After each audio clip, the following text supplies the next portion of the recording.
આપણે એક નવો નાસ્તો બનાવવાનો છે. નવો નાસ્તો બનાવવા માટે આપણે 3 બટેકાને છીણી લીધા છે, ઓલો ચાલ ઉતારી નાખી છે, અને આપણે ગાજર લીધું છે, અને એક ડુંગળી લેવાની છે. તો આપણે એનો નવો નાસ્તો બનાવીશું. આપણે આને બી ધોઈ નાખીશું. ધોઈને હવે પાણી બદલી નાખવાનું છે. આપણે બટેકાને છીણી નાખવાના છે. આપણે બટેકાને છીણી લીધું છે. આવી રીતના ઝીણું છીણવાનું છે, બહુ ઝીણું નહીં, બહુ જાડું નહીં, એવું છીણવાનું છે. હવે આપણે આને પાણીમાં નાખી દઈશું. પાણીમાં ધોઈ લીધું છે. ધોઈને આપણે પાણી હાવ નિતારી લેવાનું. આપણે નિતારીને એક થાળીમાં આપણે હવે એ ડીશ લેવું, અને આપણે હવે ગાજર છીણી લેવાનું છે.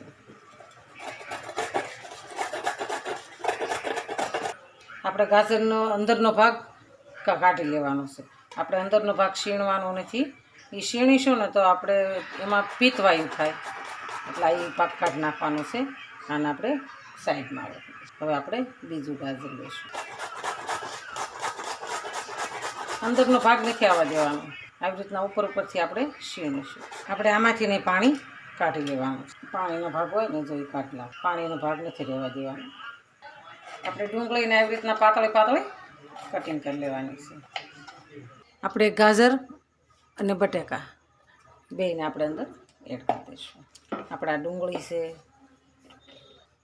આપણે એમાં નાખીશું હળદર, પછી થોડીક હિંગ નાખીશું,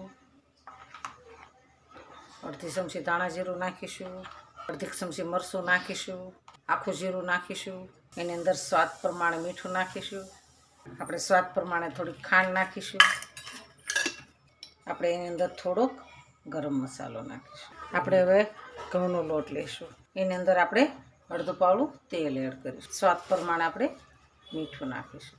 આપણે આ લોટને તેલને મિક્સ કરી દેવાનું છે. રોટલીનો જ બાંધવાનો છે. આપણે લોટને બાંધી દીધો છે, તો આને હવે ઢાંકી દઈશું, અને ઢાંકીને સાઈડમાં રાખી દઈશું.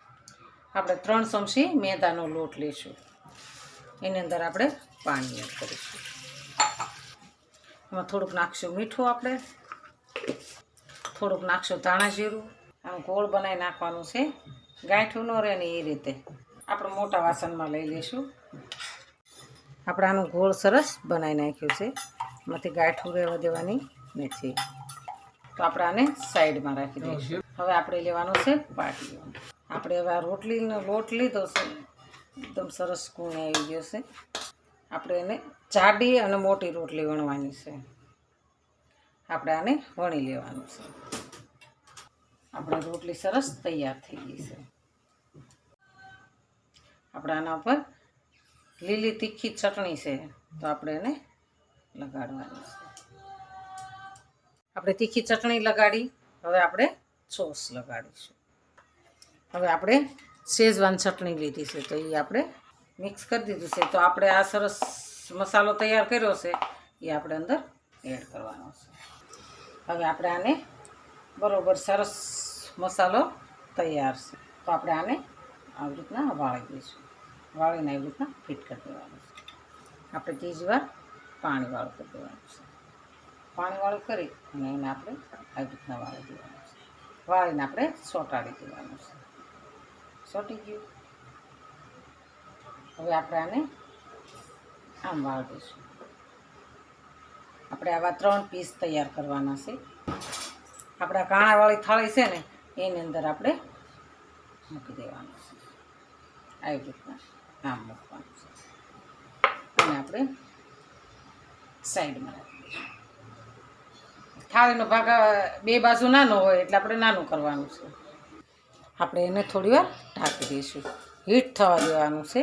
આપણે હીટ થઈ ગયું છે, તો આપણે એની અંદર કાંઠો મૂકીશું. કાંઠો મૂકી અને એની અંદર આપણે આ થાળી મૂકી દેવાની છે. થાળી મૂકીને આપણે એની ઉપર ઢાંકી દેવાનું છે. આપણે હવે જોઈ લઈશું. વાવ, સરસ બફાઈ ગયા છે. છોટે ને તો માનવાનું, એકદમ સરસ આપણા બફાઈ ગયા છે. આપણે હવે બહાર કાઢી લઈશું. હવે 5 મિનિટ ઠરવા દેવાના છે.